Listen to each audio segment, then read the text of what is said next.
Chief justice of India Tata institute of social sciences TISS convocation కు హాజరు కావడం లేదు. ప్రొఫెసర్ గారు, వాస్తవానికి ఆగస్టు 2న ఈ కాన్వకేషన్ జరగాల్సి ఉంది.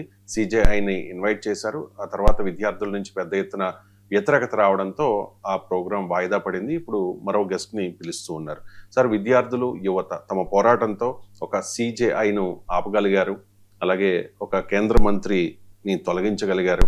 అంటే దేశంలో చాలా శక్తివంతమైన వ్యవస్థల్ని యువత ఢీకొంటున్న తీరును మనం చూస్తూ ఉన్నాం. అసలు మన దేశంలో ఏం జరుగుతోంది సార్? అంటే ఒక రకంగా డెమోక్రసీ సెలబ్రేట్ అవుతుంది. అది అంటే పార్లమెంట్లో, అసెంబ్లీలో నెంబర్స్ ఉంటే సరిపోతుంది, మేము ఏమైనా చేయొచ్చు, మాకు అధికారాలు ఉంటే సరిపోతాయి, మేము ఏమైనా చేయొచ్చు అనుకునేటువంటి వ్యవస్థను నడిపించే వారికి ఇది ఒక సవాల్. అది సాధ్యం కాదు అని. ఎందుకంటే మనకు చరిత్రలో కూడా చూడండి, అత్యంత శక్తివంతమైన నాయకుడు, ఎదురే లేదనుకున్న నాయకుడు కూడా చాలా సీరియస్గా దెబ్బతింటుంటాడు. నేను ఇదివరకు కూడా ఉదాహరణ చెప్పాను. ఇందిరాగాంధీ 1971 బంగ్లాదేశ్ లిబరేషన్ వార్, దేశంలో ఒక పెద్ద ప్రజా వెల్లువ. ఈవెన్ అటల్ బిహారీ వాజ్పేయి జనసంఘ నాయకుడు పార్లమెంట్లో ఇందిరాగాంధీ దుర్గామాతతో పోల్చారు.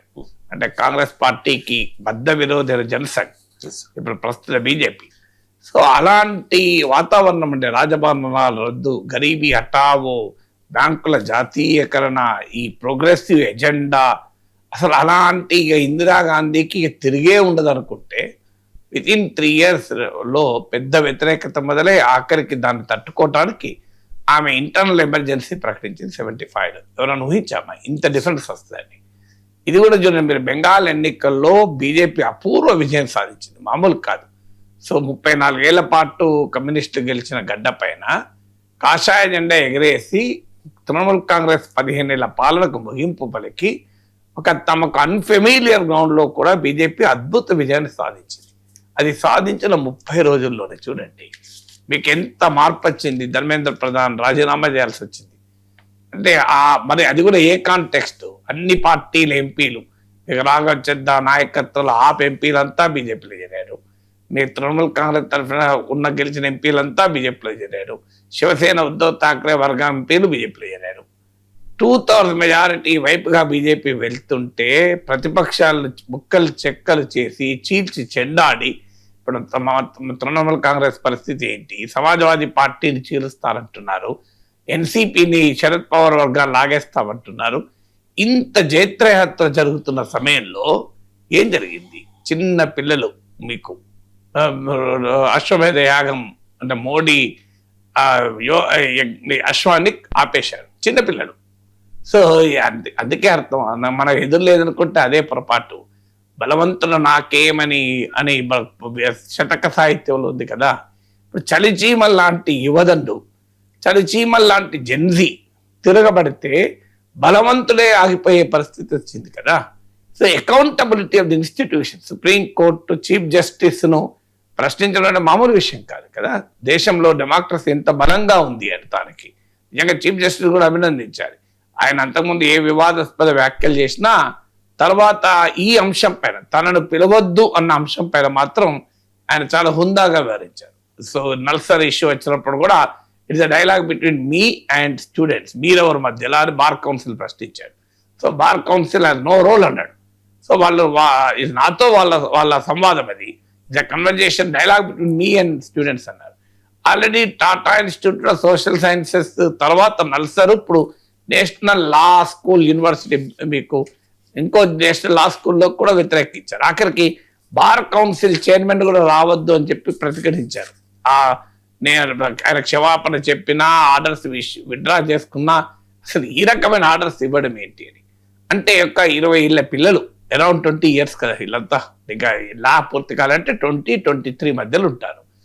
అంత ఏజ్ పిల్లలు ఇవాళ అత్యంత శక్తివంతమైన వ్యవస్థని, బార్ కౌన్సిల్ను, చీఫ్ జస్టిస్ను కూడా ప్రశ్నించగలుగుతున్నారు. వారిపైన మరి ఏ రకమైన ఆయుధాలు ప్రయోగించారు? మామూలు ఆయుధాలు కాదు. ఇప్పుడు బార్ కౌన్సిల్ అయితే 2026 నల్సర్ బ్యాచ్ మొత్తాన్ని, మీరు మనన్ కుమార్ మిశ్రా బీజేపీ ఎంపీ రాజ్యసభ నుంచి, సో బీహార్లో నుంచి రాజ్యసభ మెంబర్ భారతీయ జనతా పార్టీకి చెందిన, సో ఎంటైర్ 2026 బ్యాచ్ అనర్హుడు అడ్వకేట్ గా ఎన్రోల్ కావడానికి ఇచ్చినా కూడా భయపడలే. పిల్లలు చూడండి, తమ భవిష్యత్తు అంటే పిల్లల భవిష్యత్తును కూడా మీ రాజకీయ లక్ష్యాల కొరకు నడి రోడ్డు మీద తాకట్టు పెడితే ఏంటి సమాజం? అసలు ఎలా? ఇప్పుడు ఆ మనన్ కుమార్ మిశ్రా బీజేపీ ఎంపీ అంత పెద్ద స్టాండ్ తీసుకున్నప్పుడు పార్టీ నాయకత్వాన్ని సంప్రదించకుండా చేసి ఉంటాడా? నమ్మమంటారా? మరి పార్టీ నాయకత్వం సంప్రదించకుండా చేస్తే పార్టీ చర్య తీసుకోవాలి కదా, వెంటనే బీజేపీ సస్పెండ్ చేయాలి. మీకు ఎంత కండకావరం ఉంటే ఇలాంటి చర్యలకు దిగుతారు?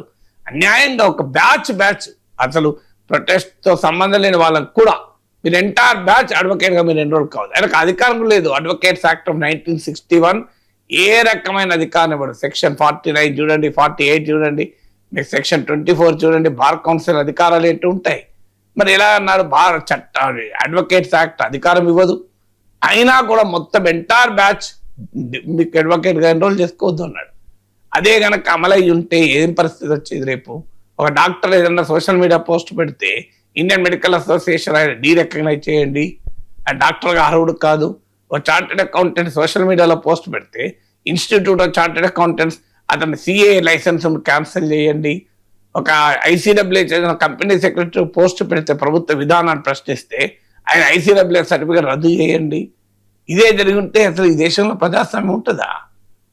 న్యాయం అందించాల్సిన బార్ కౌన్సిలే ఇంత అన్యాయంగా చట్ట విరుద్ధంగా రాజ్యాంగంలో చట్టంలో ఎక్కడా లేని అధికారాల్ని మీకు అన్యాయంగా ఉపయోగించుకుంటే అది ఏంటి? దానికి ఏమన్నా సుప్రీంకోర్టు తీర్పులు కూడా వక్రీకరణ, Harish Uppal versus union of India తీర్పును ఉపయోగించుకున్నారు. అది ఆ తీర్పు ఏం చెప్తోంది? అడ్వకేట్లు స్ట్రైక్ చేయకూడదు, బాయ్కాట్ చేయకూడదు అన్నారు. అది కూడా కోర్టు ప్రొసీడింగ్స్. కాన్వకేషన్ లో మీద అభ్యంతరం చెప్పద్దు, అది బాయ్కాట్ కూడా కాదు, ఇది అభ్యంతరం చెప్పారంతే. వైస్ ఛాన్సలర్ లేఖ రాశారంతే, రాసినందుకు అన్నారు. సో ఇంత జరుగుతుంటే దీన్ని అనుమతించి ఉంటే భారతదేశంలో డెమోక్రసీ ఉండేది కాదు. ఎవరేం మాట్లాడినా ఇప్పుడు డెమోక్రసీ యొక్క గొప్పతనం ఏంటంటే కొన్ని ఇన్స్టిట్యూషన్స్ మన దేశంలో ఆ సామాజిక క్రిటిక్ ఇవాళ control and auditor general CAG నివేదిక, కాగ్ మినిస్ట్రీ ఆఫ్ ఫైనాన్స్ కిందనే కదా, భారత ప్రభుత్వంలో భాగమే కదా ఒక రకంగా. కానీ దానికి ఉన్న అటానమీ ఎంత గొప్పది అంటే ఇప్పుడు control and auditor general leave పెట్టాలనుకోండి, ఎవరికి ఇస్తారు లెటరు? ప్రిన్సిపల్ సెక్రటరీ ఫైనాన్స్కి ఇవ్వాలి కదా. సో ప్రిన్సిపల్ సెక్రటరీ ఫైనాన్స్కే లేఖ రాస్తాడు లీవ్ పెడితే. అలాంటి కాగ్ నివేదికలో మోడీ ప్రభుత్వాన్ని నిలదీస్తూ 89% రైల్వే స్టేషన్లో కనీస సదుపాయాలు లేవు, లాట్రిన్ లేవు, డ్రింకింగ్ వాటర్ లేదు, రైల్వే స్టేషన్లో డ్రింకింగ్ వాటర్ ఈకోలీ బ్యాక్టీరియా ఉన్నదని రిపోర్ట్ ఇచ్చింది. ఇది భారతదేశంలో ఉన్న గొప్పతనం. ఎందుకంటే ఆ ఇండిపెండెంట్ చెక్స్ అండ్ బ్యాలెన్సెస్ ఉండడం అనేది భారతదేశం అనే కాదు, ఎనీ డెమోక్రటిక్ కాన్స్టిట్యూషన్ లక్షణం. ఇలా అమెరికాలో చూడనమాట, ట్రంప్ మన ప్రపంచ దేశాల మీద టారిఫ్లు వేస్తే international emergency economic powers act కింద సుప్రీంకోర్టు కొట్టేసింది.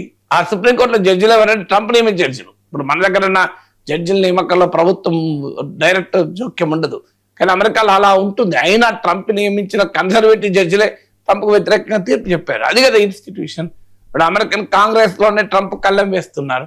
So these are all the checks and balances in democracy. అందువల్ల డెమోక్రసీ సర్వైవ్ అయ్యేది, ముందుకు పోయేది. దానివల్ల ఇలా ఆనందం ఏంటంటే అక్కడ చీఫ్ జస్టిసా, బార్ కౌన్సిల్ చైర్మనా, అది కేంద్ర మంత్రా కాదు ఇంపార్టెంట్. బలమైన వ్యవస్థల్ని రాజకీయ ప్రక్రియ అకౌంటబుల్ చేయలేకపోతుంది. కారణం రాజకీయ పార్టీలు దారుణంగా తయారయ్యాయి, డైల్యూట్ అయిపోయాయి స్టాండర్డ్స్. గెలిచిన ఎంపీలు ఎవరు ఏ పార్టీలో ఉంటాడో ఎప్పుడు తెలియని పరిస్థితి ఉంది. రాజకీయ వ్యవస్థ అకౌంటబిలిటీ కోల్పోయింది. చట్టసభలు అకౌంటబిలిటీ చేయలేకపోతున్నాయి. చట్టసభల్లో పార్టీల వారిగా చేతులెత్తడం తప్ప మరో మార్గం లేదు. ఎవరైనా వ్యతిరేకిస్తే వారిపైన ఈడీలు, సిబిఐలు, ఐటీ డిపార్ట్మెంట్లు పోతున్నాయి. భయంతో వారు అధికారంలో ఉన్న వారికి చేయగొడుతున్నారు. Media completely sold out. మీకు రాత్రిపూట 8-9 చూడండి, అసలు అధికార పార్టీ స్పోక్స్ పర్సన్ కన్నా ఘోరంగా మాట్లాడుతుంటారు నేషనల్ టీవీల anchors. So media sold out అయిపోయింది. సోషల్ మీడియాలో కంప్లీట్ ఆధిపత్యం. ఇలాంటి సమయంలో ఎలక్షన్ కమిషన్ లాంటి అసలు ఎవరు పట్టించుకోరు, నెత్తి నోరు మోదుకున్నా. ఇలాంటి సమయంలో the power of the protest, the power of the street has prevailed over the power of the parliament కదా. సో అది మన కోర్టులోకి పోతే ఎన్నేళ్లకు న్యాయం దొరుకుతుందో తెలియదు. ఎక్కడ నీకు వెసులుబాటు లేని సమయంలో జనం రోడ్ల మీదకి వచ్చి పోరాడితే ఏంటి పరిస్థితి?